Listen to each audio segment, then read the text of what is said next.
ಪುಣ್ಯ ಕೆಲಸ ಮಾಡ್ತಾ ಇದ್ದಾರೆ.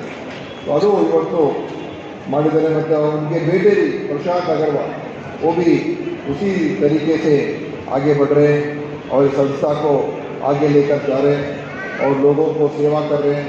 न सिर्फ लिम्स का काम, लेकिन दूसरा बहुत सारे और काम जो मेडिकल के लिए उनका जो प्रोसीजर्स के लिए मदद करने का और मास मैरिजेस करने का, ऐसा बहुत सारे सोशल वर्क जो कर रहे हैं वो मैं समझता हूँ कि सब दूसरे लोगों को एक प्रेरणा भी देते हैं और एक उदाहरण होता है, एग्जाम्पल होते हैं कि हम क्या कर सकते हैं.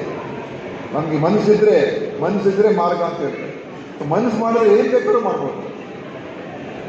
ಎಷ್ಟೇ ಕಷ್ಟ ಇರ್ಬೋದು, ಒಂದು ಕಾಲು ಹೋಗಿರ್ಬೋದು, 2 ಕಾಲು ಹೋಗಿರ್ಬೋದು, ಆದರೆ ನಿಮಗೆ ಮನಸ್ಸಿದ್ರೆ ನೀವು ಏನು ಬೇಕಾದ್ರೂ ಸಾಧಿಸ್ಬೋದು.